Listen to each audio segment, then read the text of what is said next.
So we are, or we have been talking about these domains, okay? On Friday, we kind of finished with an introduction to domains and ranges for functions. I guess it was Thursday. And what we did, we talked about the domain.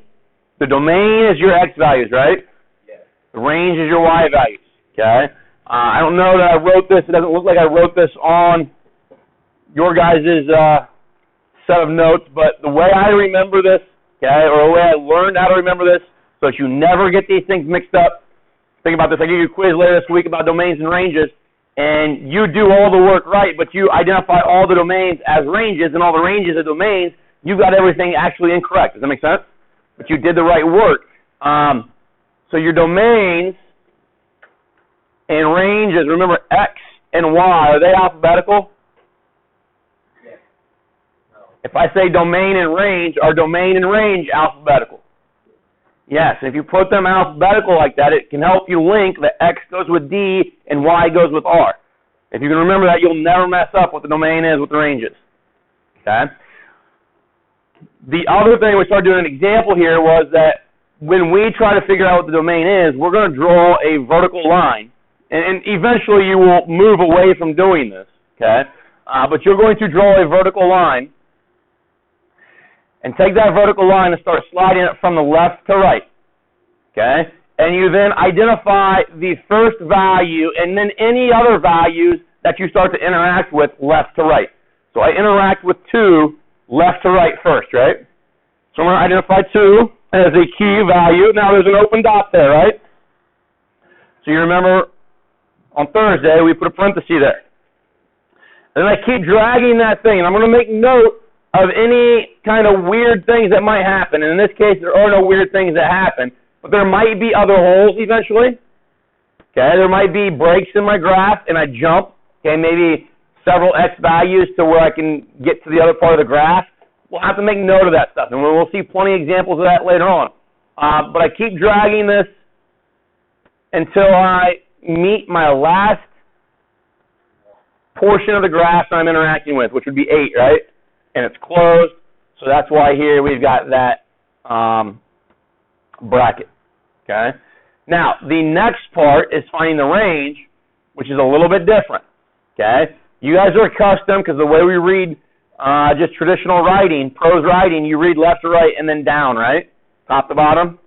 If you do that with graphs, you're going to end up running into an error, okay? You're going to mess things up. Read your graph left to right, bottom up, okay? So bottom up, what's the first y value that I start to interact with? 6. And it's closed, so I close off my bracket.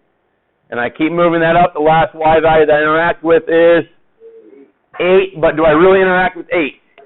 No, I interact with 7.9 repeating, right? So that's why I put that parenthesis there around 8 to indicate that 7.9 repeating forever. And that's my range. Now, here's the thing. If I were to ask you on a test or quiz, write the infinite number of ordered pairs for this graph, you would die doing that, correct? Okay, because it's impossible to write them all because you run out of time. Unless you're Cole. Cole can do it. Okay. What we just did, now we didn't write every single ordered pair because you can't just take a number out of the domain and pair it with any random number out of the range and that'd be an ordered pair. For instance, I can't take 2 and pair it with, let's go 2.1 and pair it with 6. 2.1 and 6 is not a point to be graphed on that line, right? But the idea here with the domain and range being listed this way is we can say, if you did choose a number like 2.1, we know then that the y value that gets paired with that is somewhere between 6 and 8. Okay? Give me an x value of 4, and we know that the y value that goes with 4 is somewhere between 6 and 8. Does that make sense? Or vice versa, give me a y value of 7, and you know that it's going to have an x value somewhere between 2 and 8, not including 2. So we don't write down, we write it in interval notation. We don't give the specific ordered pairs, but we kind of give the structure that is possible for all of our ordered pairs, and that's really important to us. Okay? So that's the domain and range for that little graph. And we do the same thing for all the other ones. Okay? But there are some little intricacies every once in a while, so these remaining 4 questions kind of target some of those. not all our issues are going to be resolved by looking at just these 4 graphs. And we'll see a lot more in the next couple days that we have to address. But starting here, I'm going to try to write the domain for this one. What is the first x value come in contact with? -5. So my domain,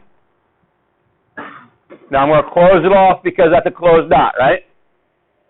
So -5, now I'm going to keep marching this thing through, and there are no issues, right? Because at that point right there, that's really a closed dot right there on the blue curve, right? So everything that's blue is ultimately a series of closed dots. Okay, so we've got x values. These are all x values that are going to work. Okay, I'll be part of my domain. But I get to that one, and there's an issue now, right? Yeah. So x value of 3, what do I put on there for the domain? Parenthesis. Okay.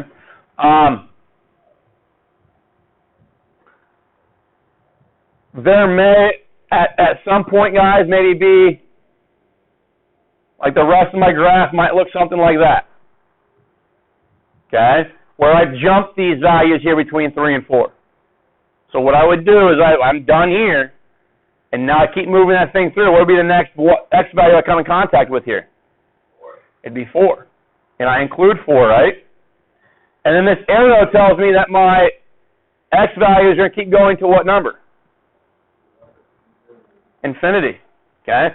Now, what I want is the idea that when I write the domain, I'm telling you that my x values could come from -5 to 3, or they can come from 4 to infinity. So if it's an or, what do I put in between these two intervals? Put a union in between them. And that's kind of how we address gaps in our graph when we're dealing with the domain or range. Does that make sense? Okay.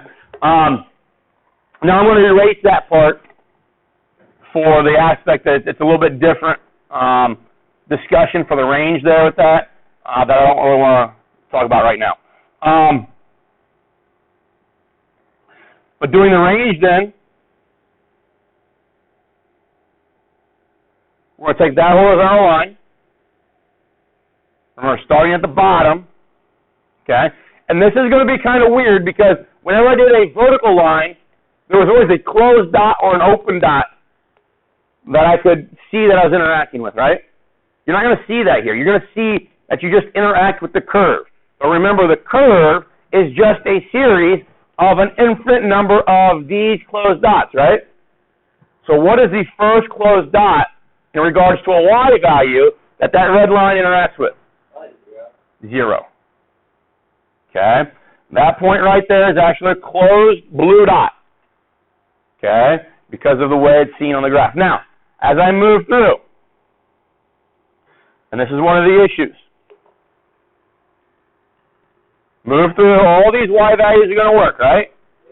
Okay? And I get here, and there's some weird stuff going on there. Okay? And the question is, remember we're writing our y values, that's what our range is. Will there be a y value? If I ask you to write all the infinite order pairs, will there be a point that has a y value of 2? Yes, there will, right? And that y value of 2 is going to be that one right there, right? So I need to include 2. Even though right there, that picture tells me to exclude 2, right? Yeah. But if we remember what our domain and range structure is that they're identifying all the potential x values that could exist for our order pairs and all the potential y values that should exist for our order pairs. That logic tells us that 2 needs to be included because it will be a y value with the point -5, 2.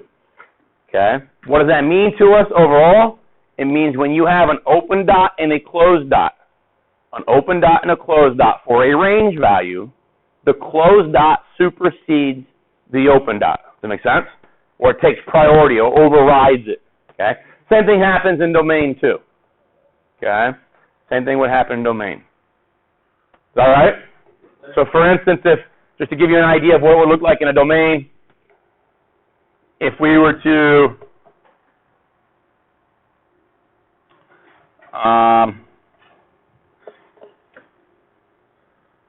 have like our graph do something like that, okay, and I draw a vertical line through here, there will be an x value of 3, right? It's just going to be the one paired with a y value of 3, not the one paired with the y value of 2. Does that make sense, everybody? Yeah. Okay. The other kind of different type of structure that we see is something like this, okay, where you've got arrows on your graph. Arrows on your graph discuss an idea, or they give us a graphical representation of a concept called end behavior. All end behavior, and there's an entire section devoted to this, might even be more than one section. End behavior is what the graph is doing as x gets really, really, really big in either direction. What is the y value doing? Okay? If I look at this, because there's an upward angle to that arrow, as x gets really, really, really, really big, we interpret that y is also going to get really, really, really big. Does that make sense? Okay, it's going to keep that same trajectory and keep going in that direction. So, domain, what's the first x value that line would come in contact with? -4. Okay? Now, the idea of end behavior, because there's an arrow here, it tells you keep going. That blue curve is going to keep going. So what would be the last x value I come in contact with? Infinity. Okay? Now, range. If I do my range, what is my first y value that my range is going to use? -2. Now, what is the last y value? Infinity. Okay? Now, the idea of that is if this graph looks like it's going to kind of plateau out, right? Does that make sense? Okay? But it won't, okay? Because it's got that upward angle. It might start to look like it's plateauing, but it's going to incrementally grow forever, okay? And if I want to get right now we're at a y value of 3, or a little bit above 3, if I wanted to get out to a y value of like 3,000, I'll be able to do that. But it might be at an x value of like 100 million before I can get there. Does that make sense? Okay. It's like the idea of a square root. If you take the square root function and you graph it,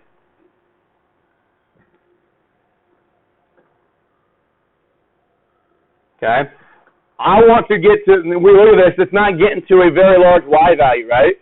Okay.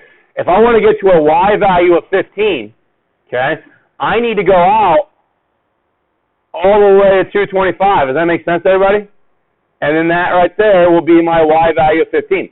Well, if I wanted to get to a y value of, let's say, so it looks like that thing, if I zoom out, it's starting to plateau off, right? It looks like it's not going to get very high. But if I wanted to get to a y value of, 1,000, then what I need to get to on the x-axis would be what number? A lot. Or what's 1,000 squared? What's 1,000 or 1,000 times 1,000? How many zeros you got there? I need to get to 1,000,000, right? Okay. I'll get to 1,000, but it's going to be a very, very large x value that I have to go out to so that I realize that 1,000 on the y-axis. Does that make sense? Okay. It'll just be, I'm not going to scroll out there. It takes too long. The next function I want to talk about is this one here. I'll go back to the notes in a moment, but it's 1 over x. It's called a rational function. What value is x not allowed to be here? 0. X is not allowed to be 0. You cannot divide by 0, right? That's going to be one of the main components of the next section of these notes. You cannot divide by 0. So what we have here on the y-axis, because that's the line x equals 0, right? Okay?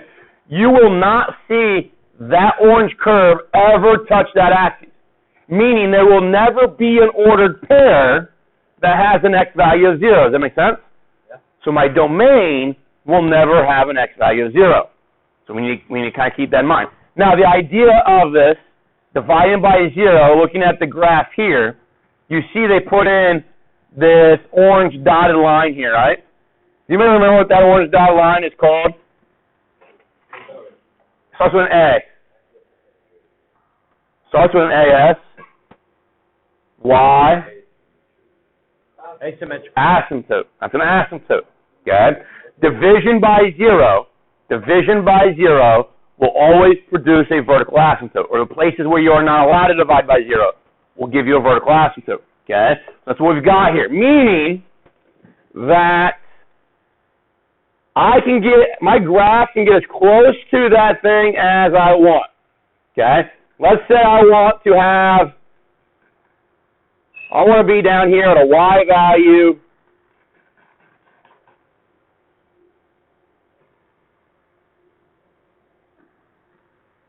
of 100,000, negative 100,000. What happens is the idea, if I zoom in on that negative 100,000, this should be for anything, start to see that line come back, that curve, there will always, if I zoom in far enough, there will always be a gap between the curve and the y-axis. Does that make sense to everybody? An asymptote says that you get extremely close, but you will not get to that value. You will not get to an X here. I'll put a point on here. We see, now it says the X value because of the rounding here. I don't know.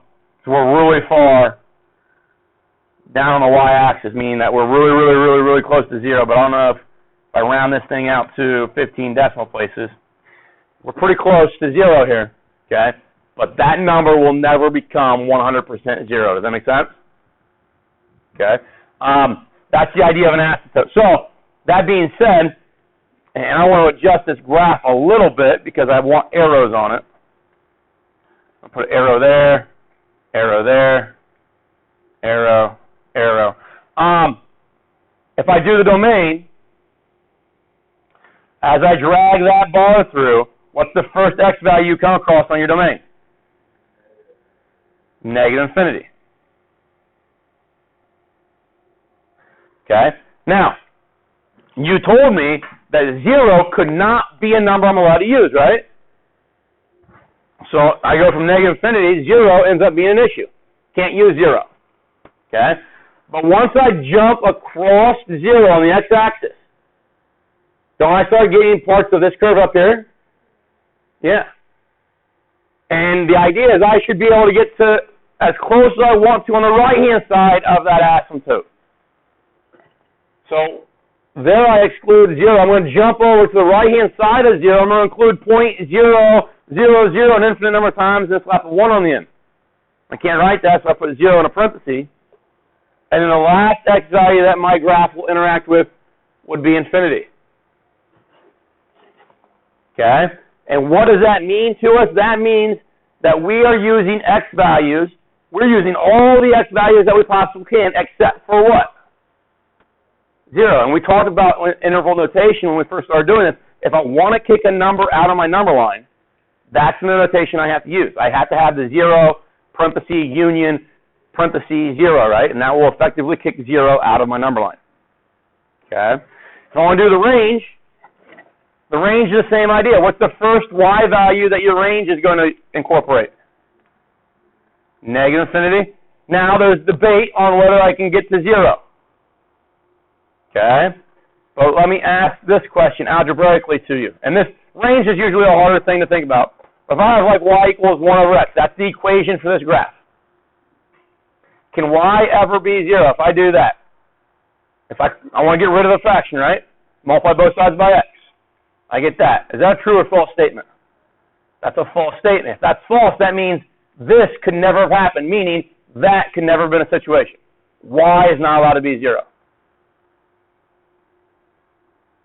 Okay, so y equals 0. There'll be a whole chapter devoted to this type of graph, guys. But y cannot be 0.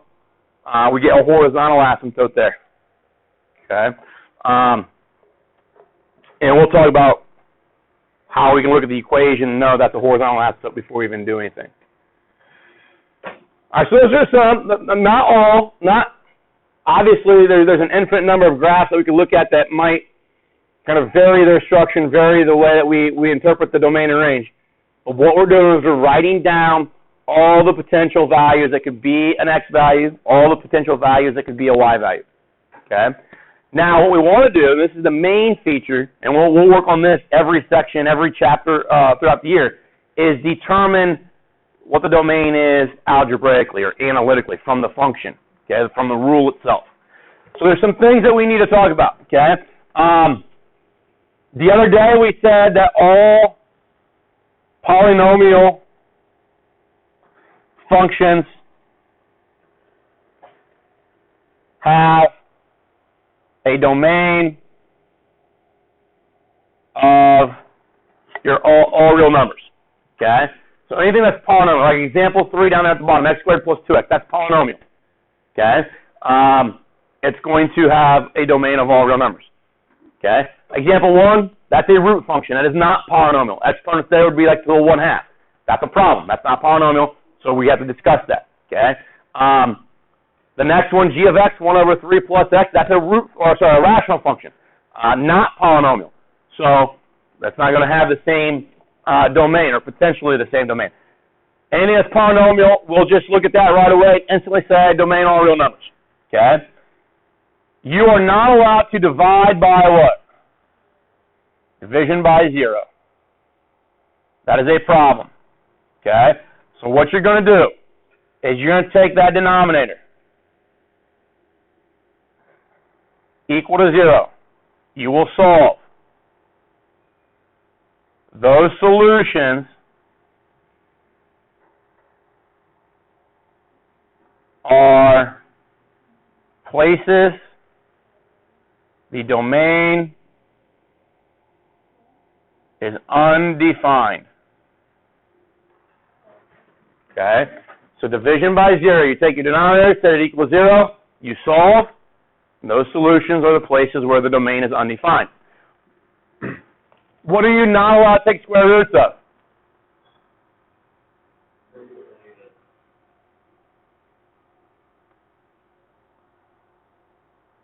Okay? So you're going to take the radicand, set it greater than or equal to 0, solve. Those solutions will be your domain. Okay? Yes. Now, as we do these examples, and we'll do most of these tomorrow. For instance, that first one, x plus 1, the absolute value, that's the square root of that. You cannot put like a -3 in here, right? Because you give me -2, square root of -2 would be 2i. I can't do that.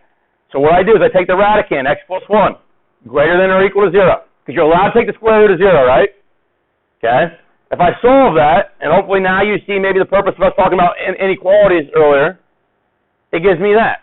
So now my domain is -1 to infinity. Those are the only values I'm allowed to put in there. Now, they might ask the range from time to time. The best way to find the range is a graph, but we can also do this if I know my domain. If I know my domain, what's -1 plugged in there to my function? You get 0, right? Okay. Now, I also know that this function is going to look something like that graphically. My first y value would be 0. Will I ever be able to put in like 1,000,000 and get something back? When I take the square root of 1,000,000 plus 1? I'll get a y value back, right? Take 1,000,000,000 plus 1. Will I get a y value back? So the range here will go from 0 to infinity. Okay? Analytically or by hand using the algebra, find the range. There's really not a great process for that right now. Okay? Keep working on that assignment. It's not going to be due tomorrow. I'll give you at least one more day on that. We'll finish this tomorrow.